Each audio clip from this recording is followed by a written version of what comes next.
कहानी में, यह जीवन में भी है।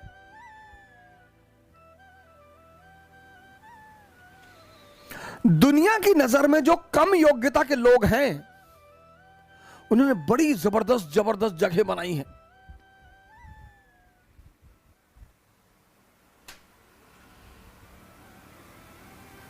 दुनिया में जो कम योग्यता के लोग हैं, उन्होंने बड़ी जबरदस्त जबरदस्त जगह बनाई है। क्यों है ऐसा?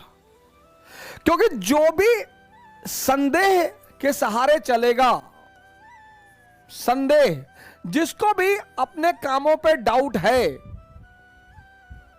इसका सारथी कौन है? संदेह, मन, शल्य।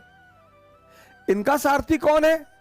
चैतन्य। ये कल मैंने आपको बताया था, कॉन्शियस। पर जीवन में यह देखो कि तुम्हारा सारथी कौन है। और जीवन 100% रिस्क है। यहां मौत को छोड़कर कुछ भी कंफर्म नहीं है।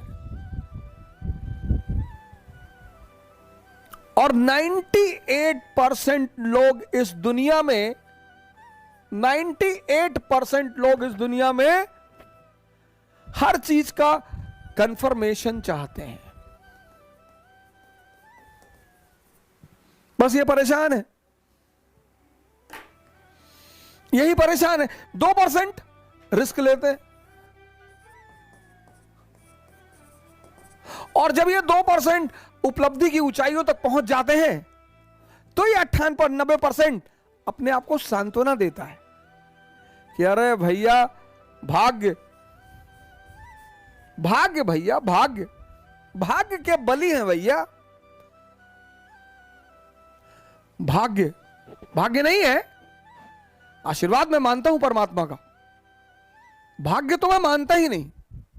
मैं परमात्मा का आशीर्वाद मानता हूं कि आप कोई काम करते हो, वो आपके सर पर हाथ रख देता है, तो कितना भी मुश्किल काम हो वो आसान होता चला जाता है। और आपको एक ऐसे कई सारे लड़के मैंने अपने टीचिंग के दौरान देखे, जो आए और आते उन्होंने कहा कि सर हमें आईएएस वाईएएस नहीं बनना, पापा जबरदस्ती भेज दिया, हम पढ़ने आए। हम नाम नहीं लेंगे, एक यूपी कैडर के आईएएस है, मैं उनका नाम नहीं लूंगा, हमारे मित्र हैं। उन्होंने हमसे यही कहा था कि सर पापा जबरदस्ती भेज दिया, हम हाई कोर्ट में प्रैक्टिस करना चाहते थे और जब हमारा पढ़ने वढ़ने मन नहीं लगता है।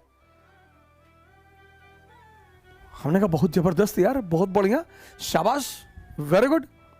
इतनी ईमानदारी है, इतनी ईमानदारी तो है कि तुम मानते हो कि मेरा पढ़ने में मन नहीं लगता। फिर एक बैग वो बंदा गायब हो गया। और हुआ क्या? अच्छा ग्रुप मिल गया, अच्छे लड़के मिल गए, अच्छे सीनियर मिल गए, और पढ़ने में मजा आने लगा, मजा आने लगा, बंदा वो काम करने लगा।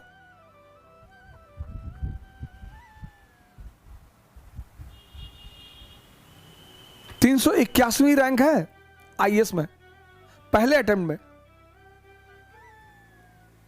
381, दूसरे अटेम्प्ट में 104। मतलब पहला अटेम्प्ट, ये नहीं कि पहला एक अटेम्प्ट में हुआ ही नहीं, दूसरे अटेम्प्ट में 381, 104। यह है परमात्मा का आशीर्वाद। मेहनत उसने किया है, लेकिन माहौल किसने दिया, संगत किसने दी? मैं कर्म के सिद्धांत पर प्रभु के आशीर्वाद को मानता हूं। भाग्य जैसी कोई चीज होती ही नहीं। भाग्य सिर्फ एक बहाना है ये 98% लोगों को अपने आप को डिफेंड करने का। ऐसा मैं मानता हूं, हो सकता है मैं गलत हूं, मैं इस बात से इनकार नहीं कर सकता, लेकिन हम जैसे लोगों को भाग्य नहीं मानना चाहिए।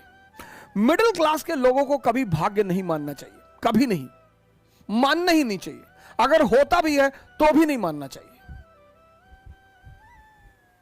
क्योंकि हमारे पास खोने को कुछ है ही नहीं। हमारे पास क्या था? हमारे पिताजी डाक खाने के बाबू थे, हम 2 कमरे के मकान में रहते थे, हमारे पास खोने को ही क्या था? लेकिन हमारे पास पाने को पूरी दुनिया थी।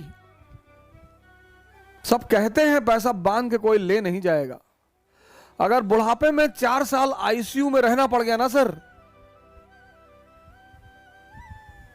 लाइफ सपोर्ट सिस्टम पर,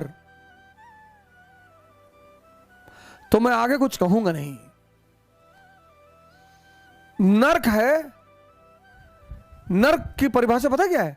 नर्क मतलब 60 प्लस की उम्र में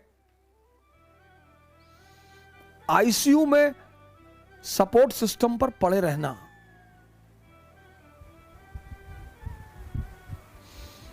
बस वही नर्क है सर। और नर्क में टाइम बीतता नहीं है सर।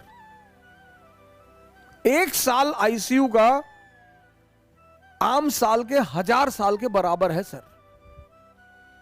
दुख में अगर घर में डेड बॉडी पड़ी है तो रात कटती नहीं है। Theory of relativity. खुशी के पल में समय बीत जाएगा, पता ही नहीं चलेगा। आपका दोस्त आपसे मिलने आया है, 15 साल बाद मिल रहा है, आप रात में बैठे बात करने के लिए, सुबह हो गई, पता ही नहीं चला। और घर में डेड बॉडी पड़ी है तो रात कटेगी नहीं। इसीलिए धर्मशास्त्र कहते हैं कि नर्क में लोग हजारों लाखों साल तक पड़े रहते हैं। वहां टाइम बढ़ जाता है ना सर।